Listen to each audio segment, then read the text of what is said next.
Hey, what is up, everybody? This is Stevie Breach coming to you here with the Survivor Series 2017 full show preview. We had a little bit of this show laid out for us this week on Monday Night Raw. I can honestly tell you that although Brock Lesnar versus Jinder Mahal is not the biggest main event of all time, especially when most people are thinking it's just going to end in a disqualification, even though it's a non-title match. Last year's Survivor Series was the first pay-per-view in a long time that I was really excited for WWE. And I can honestly tell you that TLC, which went down last weekend, that show as it got closer, especially when the Kurt Angle Roman Reigns announcement went down, that really got me excited for that show.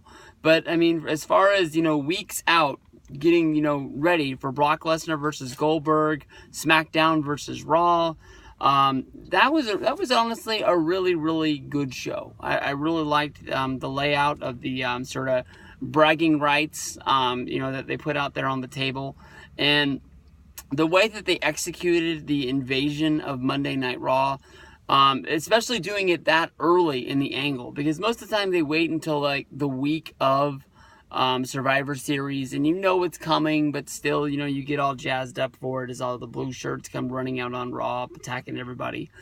We've seen this 1,000 times, almost every time bragging rights came around, or, like when they got ready for the ECW pay-per-view, they did the same thing, to get exposure and get people excited. I think there really are people out there that only watch Raw, and there are people out there that only watch SmackDown. There's a large number of wrestling fans that watch both, but as we've talked about 1,000 times, not everybody in the world has 5 hours to dedicate to wrestling each and every week on Monday and Tuesday.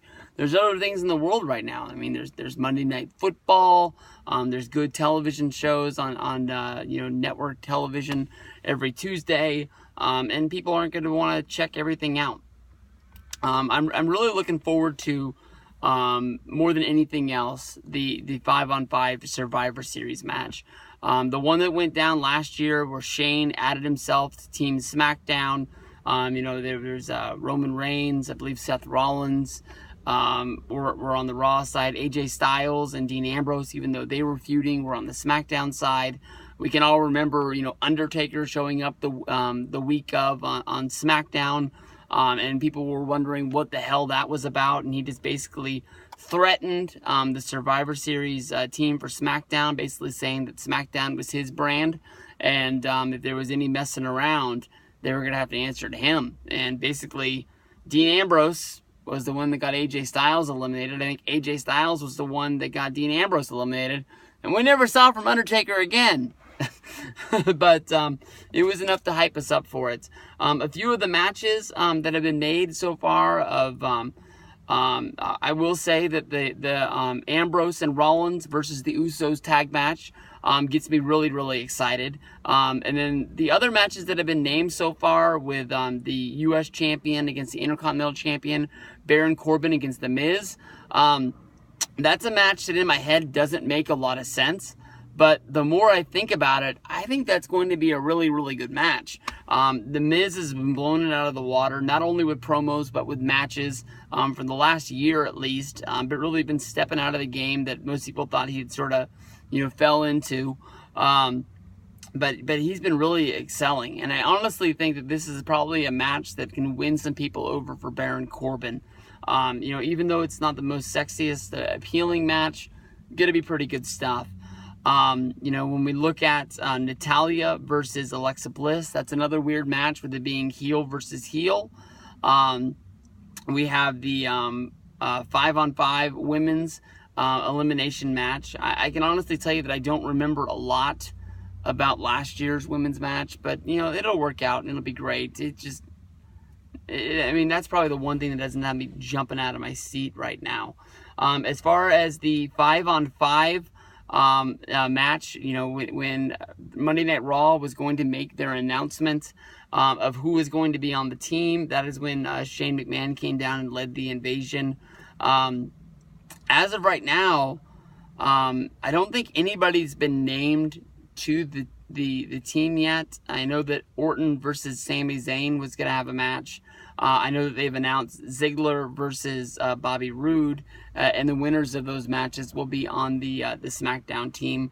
I was trying to draw out who I thought was going to be on the on the Monday Night Raw team, and the 5 that I came up with in my head was going to be Roman, who we don't really know what his availability is going to be, but honestly, this show's over a month out. I would be really surprised if Roman Reigns has held out that long, but I know that they're trying to hold on to that Shield return for as long as they can, whether if that's going to be done at the Royal Rumble, or if there's another pay-per-view in between Survivor Series and the Rumble for Monday Night Raw. I'm not sure if they have the December show or not, but who did I think it was going to be? I guessed that it was going to be... The last one's a reach, but honestly, I might have been wrong.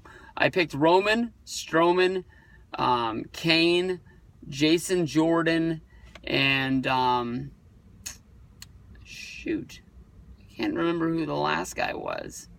But we'll have to see when it comes down to that they want to put Roman in there. Some people think that Strowman and Kane... Oh, Finn Balor was on the team.